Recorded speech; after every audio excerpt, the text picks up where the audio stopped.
జగజ్జీవన్ రావు గారు ఏప్రిల్ 5, 1908 జన్మించారు. స్వతంత్ర సమరయోధుడిగా, సంఘ సంస్కర్తగా, రాజకీయవేత్తగా, వెనుకబడినటువంటి వర్గాల వరకు ఆశాకిరణంగా ఉండి బాపూజీగా కూడా పేరు పొందినటువంటి వారు.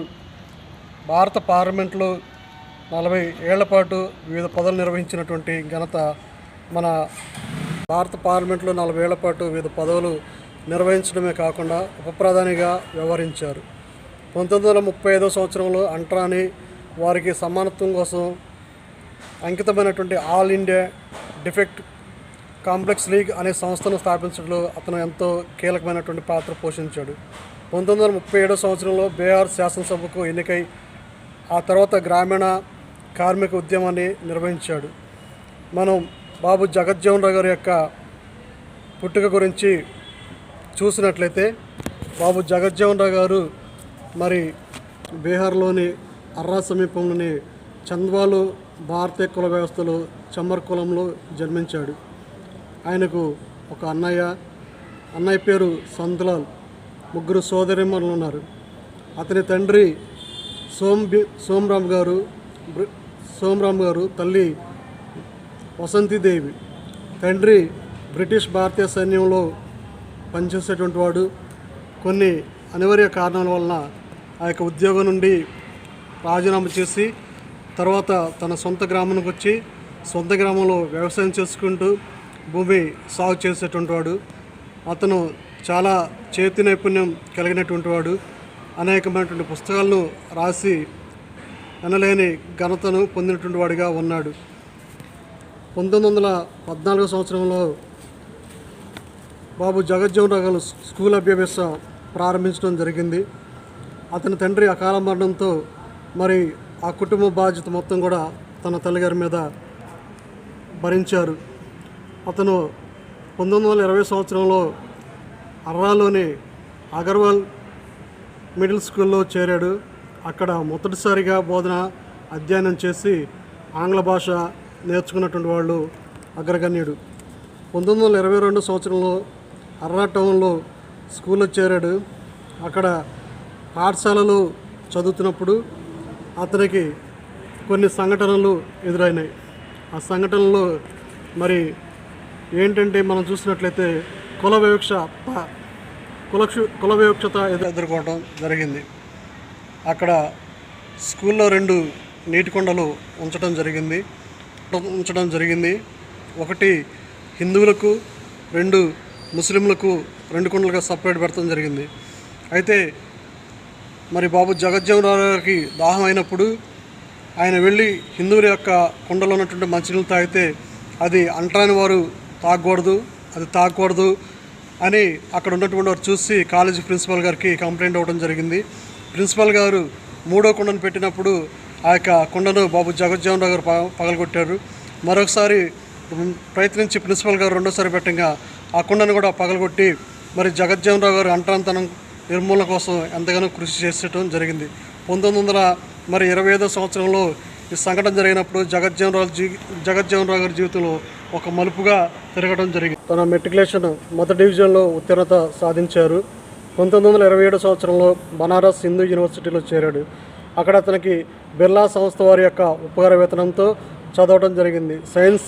ఇంటర్ సైన్స్ పరీక్షలో ఉత్తీర్ణత సాధించాడు. BHMలో ఉన్నప్పుడు అతను సామాజిక వివక్షతో వ్యతిరేకంగా నిరసన తెలియజేశాడు.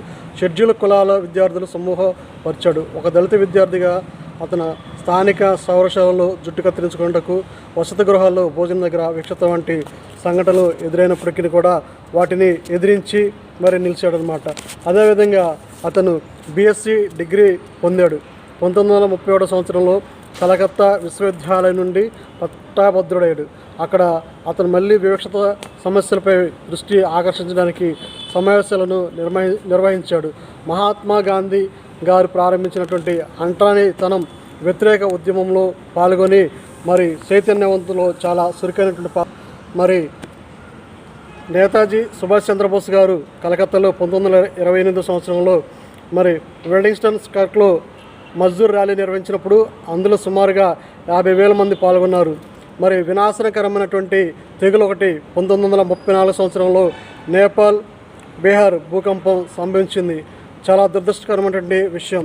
ఆ సమయంలో అతను తన యొక్క సహాయ చర్యల్లో చురుగ్గా పాల్గొని అక్కడ జగజ్జీవన్ నగర్ చేసినటువంటి సేవలు చాలా విలువైనటువంటి, చాలా ప్రశస్తమైనటువంటి. 1935 సంవత్సరం మరి జనాదరణ పొందినటువంటి పాలన ప్రవేశపెట్టడంలో షెడ్యూల్ కులాలకు చట్టసభల్లో ప్రాతినిధ్యం కల్పించినప్పుడు జాతీయవాదులు బ్రిటిష్ విధేయులను బీహార్లలో సామాజిక ఆర్థిక పరిస్థితిపై అతనికి మొదటి జ్ఞానం ఉన్నందున అతనిని సంప్రదించారనమాట. తన యొక్క తెలివితేటల్లో కూడా చురుకైనటువంటి వారిగా ముందంజలో ఉన్నారు. కాబట్టి మరి 1935 సంవత్సరంలో అతను అఖిల భారతీయ అణగారిన వర్గాల కూటమి స్థాపనలో సహకరించాడు. ఇది అంటరాని వారి కోసం సమానత్వం సాధించడానికి అంకితమైనటువంటి సంస్థ. అతను భారత జాతీయ కాంగ్రెస్లోకి ఆకర్షించబడ్డాడు. అదే సంవత్సరంలో 1935 హిందూ మహాసభ నేషనల్లో దేవాలయాలు, తాగునీటి బావులను దళితులకు ప్రవేశం కల్పించాలని తీర్మానం చేసినటువంటి ఘనత కూడా మరి యొక్క జగజ్జీవన్ రావు గారికి చెందుతుంది. 1940 సంవత్సరంలో సత్యాగ్రహం, క్విట్ ఇండియా ఉద్యమంతో చురుగ్గా పాల్గొన్నాడు. గాంధీ గారి యొక్క అడుగుజాడల్లో నడిచి ఈ యొక్క ఉద్యమాలను స్థిరంగా నిర్వహించినటువంటి వాడిగా ఉన్నాడు. రాజకీయ ప్రవేశం చేయడం జరిగింది. 1946 సంవత్సరంలో జవహర్లాల్ నెహ్రూ గారి తాత్కాలిక ప్రభుత్వంలో అతి పిన్న వయసులో మంత్రి పదవిని మరి బాబు జగజ్జీవన్ రావు గారు చేయడం జరిగింది. మొదటగా కార్మిక మంత్రిగా తన యొక్క బాధ్యతలను నిర్వహించి భారతదేశంలో ఉన్నటువంటి అనేకమైనటువంటి కార్మికులకు సంక్షేమ విధానాలకు పునాది వేసినటువంటి ఘనత కూడా మరి యొక్క జగజ్జీవన్ రావు గారికే చెందుతుంది. అతను 1947 సంవత్సరం ఆగస్టు 16న జెనీవాలో జరిగినటువంటి అంతర్జాతీయ కార్మికుల సంస్థ కార్మికుల సదస్సుకు హాజరై అక్కడ ప్రతిష్టాత్మకమైనటువంటి ఉన్నత స్థాయి ప్రతినిధి బృందంలో పాల్గొన్నటువంటి వారు ముఖ్యుల్లో మరి బాబు జగజ్జీవన్ రావు గారు అని కూడా తెలియజేయడంలో అతిశయోక్తి లేదు. మరి అతను 1952 సంవత్సరంలో కార్మిక శాఖ మంత్రిగా పనిచేశాడు. జగజ్జీవన్ రావు గారు 1952 సంవత్సరం వరకు కార్మిక మంత్రిగా పనిచేసి మరి భారత రాజ్యాంగాన్ని రూపొందించినటువంటి కమిటీలో భారత రాజ్యాంగ పరిషత్తులో ఒక సభ్యుడిగా ఉన్నటువంటి ఘనత ఉంది. ఇందిరాగాంధీ గారి పాలనలో మనం చూసినట్లయితే అతను కార్మిక మంత్రి, ఉపాధి మంత్రి, పునరావాస మంత్రిగా 1966 సంవత్సరం నుండి 67 సంవత్సరం వరకు ఉన్నాడు. కేంద్ర ఆహార వ్యవసాయ శాఖ మంత్రిగా 1967 నుండి 1970 వరకు పనిచేస్తాడు. అతని పదవీ కాలంలో హరిత విప్లవాన్ని విజయవంతంగా నడిపించినటువంటి ఘనత కూడా మరి జగజ్జీవన్ రావు గారికి చెందుతుంది. 1969లో మరి ఆయన కాంగ్రెస్ పార్టీ చీలిపోయాడు. జగజ్జీవన్ రావు గారు ఇందిరాగాంధీ నాయకత్వంలోనికి శిబిరంలో చేరాడు. అతని విభాగానికి మంత్రిగా కూడా 1970 సంవత్సరం నుండి 74 వరకు పనిచేశాడు. అతనిని క్యాబినెట్లో మరి వర్చువల్ మెంబర్గా వ్యవహరించడం జరిగింది. మరి ఇందిరాగాంధీ గారి ప్రభుత్వంలో 1970 నుండి 74 కాలంలో మరి భారత్కి పాకిస్తాన్కి యుద్ధం జరిగినప్పుడు ఈ యొక్క యుద్ధంలో మరి తన యొక్క రక్షణ శాఖ మంత్రిగా ఉండి మరి పాకిస్తాన్ అటువంటి వారిని ఓడించడం జరిగింది. ఈ యొక్క యుద్ధం డిసెంబర్ కాలంలో జరిగింది కాబట్టి ఆ యొక్క డిసెంబర్ కాలంలో మరి మంచు ఎక్కువగా ఉంటుంది కాబట్టి వారు భూభాగాన్ని ఆక్రమించుకున్నప్పుడు 15 రోజులు ఆగిన తర్వాత మళ్ళీ మిలిటరీ కమాండ్ గారు అతనికి సందేశాలు ఇచ్చినప్పుడు తను ప్రధానమంత్రి గారి దృష్టికి తీసుకెళ్ళి ఈ యొక్క విషయం చెప్పినప్పుడు డిసెంబర్లో మరి డిసెంబర్ చివరి దినాల్లో వారి మీద అటాక్ చేసి మరి పాకిస్తాన్ అటువంటి వారి మీద యుద్ధం చేయించి బంగ్లాదేశ్ని స్వతంత్రపరచుకోవడం జరిగింది.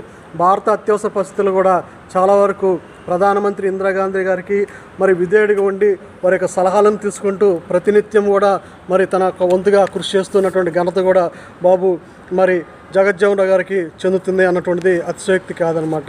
ఈ విధంగా అంచెలంచెలుగా ఎదుగుతూ రాజకీయాలలో తన యొక్క ప్రతిభను కొనసాగించుకుంటూ వచ్చాడు.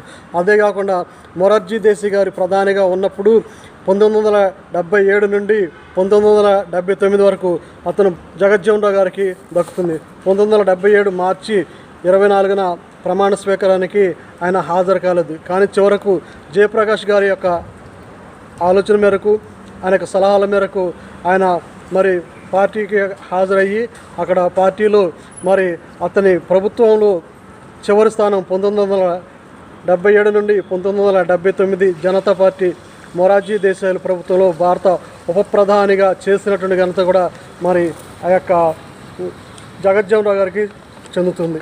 అతను మరి 1952లో జరిగినటువంటి మొదటి ఎన్నికల నుండి 1986లో మరణించే వరకు 40 సంవత్సరాల పాటు పార్లమెంట్లో సభ్యుడిగా కొనసాగినటువంటి ఘనత కూడా తన్మయం.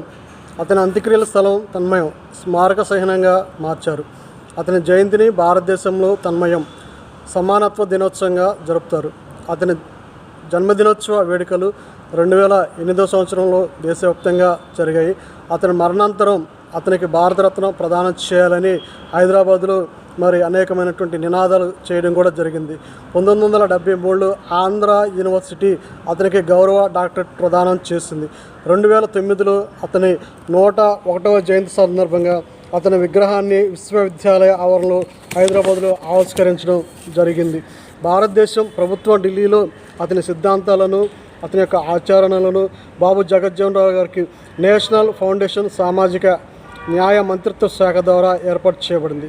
రైల్వే ప్రొటెక్షన్ ఫోర్స్ అధికారులకు శిక్షణ అకాడమీని జగజ్జీవన్ రావు గారి పేరుతో పెట్టడం జరిగింది. మరి 2015 సంవత్సరంలో బాబు జగజ్జీవన్ రావు గారు ఇంగ్లీష్ మీడియం సెకండరీ స్కూల్ పూణేలోని మహాత్మా గాంధీ నగరంలో స్థాపించబడింది. 2016 సంవత్సరం నాటికి ఈ పాఠశాల నుండి 1257 మంది 8వ తరగతి విద్యార్థులు సేవలు అందిస్తుంది. 7వ తరగతి దాటినటువంటి విద్యను అందించే మొట్టమొదటి మున్సిపల్ కార్పొరేషన్ పబ్లిక్ స్కూల్ కావడం కూడా ఈ పాఠశాలలో జగజ్జీవన్ రావు గారు విద్య అట్టడుగున వర్గాల వారికి ప్రజలందరికీ విద్యా అవకాశం కల్పించడం జరిగింది.